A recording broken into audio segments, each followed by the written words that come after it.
Okay, welcome to MathType lesson 4. I have an audience today, Dawn, Diane, Paula, and Jamie. So if you hear a comment in the background, that's just the peanut gallery. So the first lesson for today is making tables and matrices. So we're going to start with a matrix, and let's open up a new equation. And the first thing is, usually when we do a matrix, we want resizing brackets or something on them. If you don't want resizing brackets, you can pick something else off this menu if you want just absolute value kind of symbols on the outside or whatever. But once you have your resizing brackets, you can pick from this menu here several standard sizes of matrices, like a 1 row, 2 columns, 3 columns, or 4 columns. If you want something that's bigger, like if you want 1 row by 10 columns, you can pick that off the menu. I'm just going to cancel that. And so they have some standard ones, and then this one at the far right bottom is basically your catch-all. Any size matrix you would like to have, you can do there.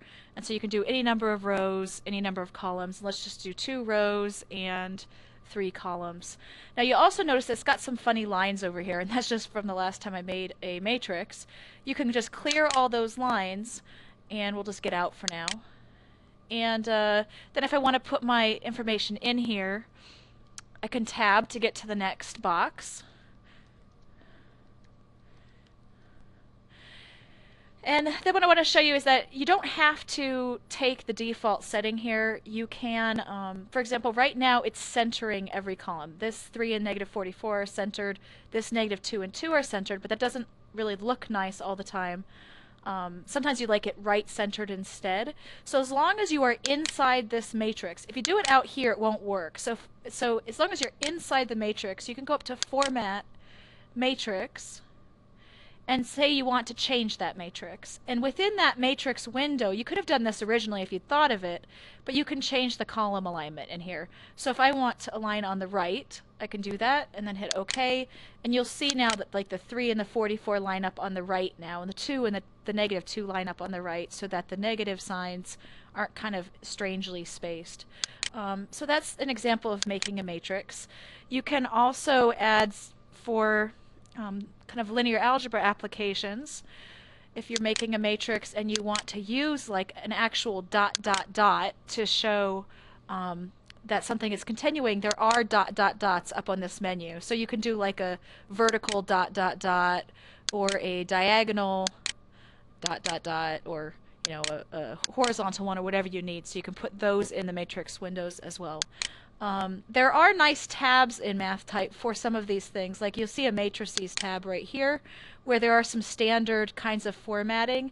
And you can actually, like let's say you're going to use this a lot, you can actually highlight this and then click and move it up into this tab and create essentially a new button. And now whenever you want to use that, you can just click that button and you'll see it appear down on the screen. So anything that you use a lot over and over in your class, you can make a tab for it. You'll see there's some blank tabs here. Tab 8 doesn't have anything. Tab 9 doesn't have anything. So you can make your own tab, like Paula's keys or something like that, and have your own settings there for things you use all the time. But there are some standard ones for geometry and trigonometry, and you can play around and look at those statistics. It's particularly useful if you're teaching a stats class to have those summation signs and such. Okay, so that's some basics on matrices. The next thing I want to talk about is tables. We use tables a lot in math classes. And you can create some nice tables that involve mathematics, and basically what you're doing is just creating a blank matrix. So for example, if I want a table of values for a graph, I might want something with 5 rows and 2 columns. And I want a line down the center, so I'm just going to position my mouse cursor between these 2 boxes and click, and that would work anywhere along here. And I want a line in here too, so I'm going to position my mouse there and click with my left mouse button, and then I have a line there. If I want lines for each value in the table, I can just add them like that. If I really hate what I just did, I can clear the lines. If you keep clicking on a line, they become dotted lines and really dotted lines, and then they disappear. So you have the flexibility as long as you're okay with the line going across the entire row or up and down the entire column, you can put the lines in solid, dotted, or whatever you'd like.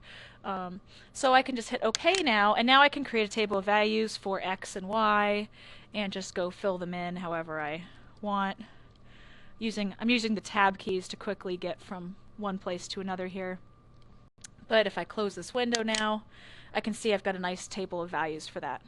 Now, remember that you can, like if I type some text to the left here, it doesn't quite look right because the table of values is centering, and I probably want the table of values to align at the top. And remember, you can do that by going up to Format, Align at Top.